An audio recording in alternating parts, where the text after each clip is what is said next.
Tahu tak apa masalah terbesar negara kita? Masalah terbesar negara kita ialah semua masalah ni jadi kerana rasuah. Daripada sekecil-kecil anak sampai sebesar-besar menteri, masalah dekat negara kita ni ialah rasuah. Sampai Kak Yung rasa next election, kalaulah kita ada kerajaan baru, Kak Yung nak cadanglah 2/3 parlimen tu setujukan untuk kalau pesalah-pesalah rasuah ditangkap, tak kisahlah kecil ke besar, kita tembak je sampai mati macam dekat China.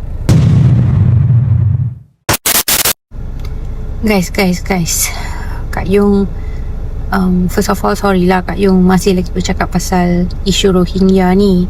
Tapi baru-baru ni Kak Yung baca kenyataan daripada seorang menteri. Malas Kak Yung nak namakan, korang pergi cari sendiri siapa kan. Kata menteri ni, orang Rohingya tu dia menempuh lautan untuk sampai ke negara kita. So dekat sini Kak Yung tertanya-tanya lah. Kak Yung tertanya-tanya dan tanya lagi sekali. Sebenarnya yang undi dia masa pilihan raya orang Malaysia ke orang Rohingya?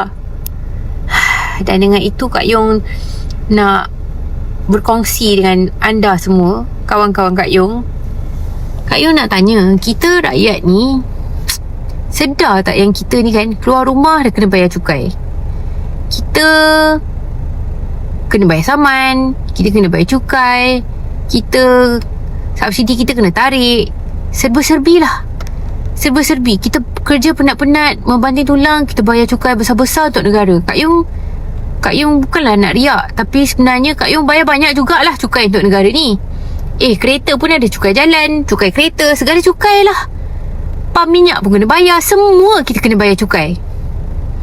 Tapi kalau duit cukai ni digunakan ke arah penambahbaikan negara kita untuk orang-orang kita, Kak Yung tak ada rasa galat tau tak? Tak ada rasa sakit hati.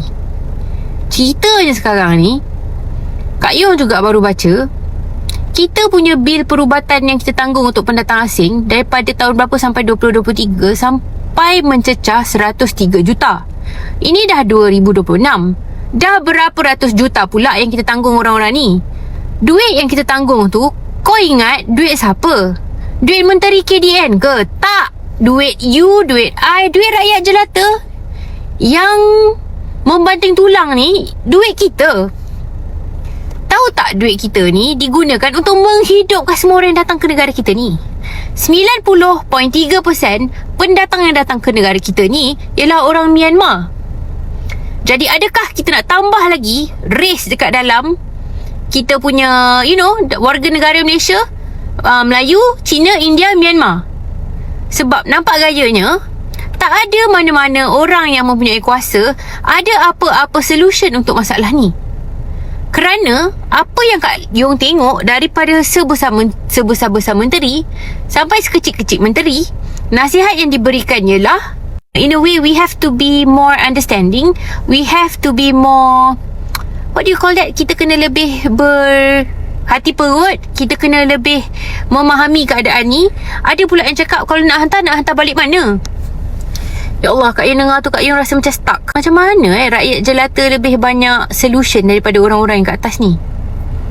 Look, we are not the signatories to the convention that allows all these people to and live freely in our country. We did not sign anything. Therefore, we do not have any obligation under any international law to allow for these people to reside in our country like it's their grandfather's land. So, come up with a solution. Tahu tak apa masalah terbesar negara kita? Masalah terbesar negara kita ialah semua masalah ni jadi kerana rasuah. Daripada sekecil-kecil anak sampai sebesar-besar menteri, masalah dekat negara kita ni ialah rasuah. Sampai Kak Yung rasa next election, kalaulah kita ada kerajaan baru, Kak Yung nak cadanglah 2/3 parlimen tu setujukan untuk kalau pesalah-pesalah rasuah ditangkap, tak kisahlah kecil ke besar, kita tembak je sampai mati macam dekat China. Dan mungkin negara kita boleh prosper dengan laju sikit, dan tak ada lagi orang boleh bina satu flat 3-4 tingkat dekat tengah-tengah Sungai Tekali tu tanpa siapa-siapa sedar.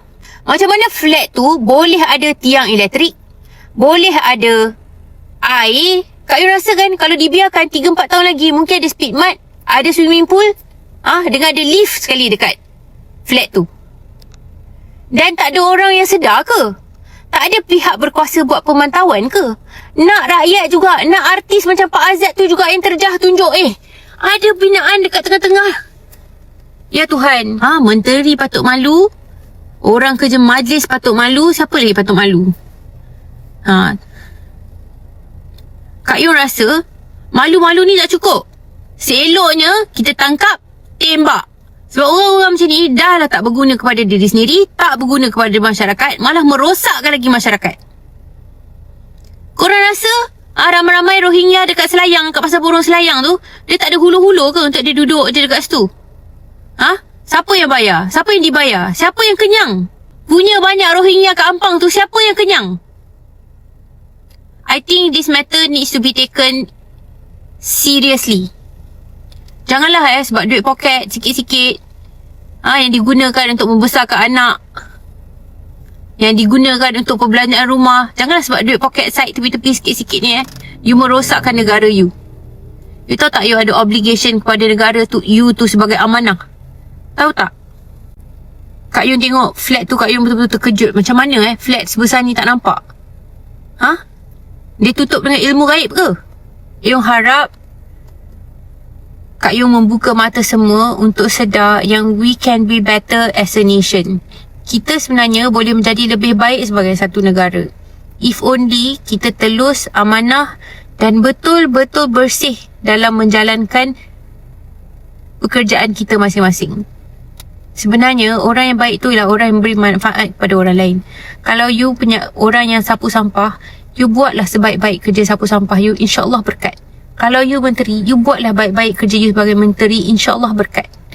Percayalah. Jadi Kak Yung jemput ramai-ramai rakyat macam Kak Yung. Kak Yung jemput guna suara kita untuk menyedarkan orang lain that we should not sweep everything under the carpet. Negara jenis apakah yang kita tinggalkan untuk anak-anak kita? Apa yang kita tinggalkan untuk anak-anak kita? I have an 11-year-old child. I tak nak anak I merempat dekat tempat dia sendiri 30 tahun akan datang. If you get what I mean, then you get what I mean. Orang Melayu mula buka mata. Get ready for the tsunami Melayu. Get ready for the tsunami Melayu. Why so serious?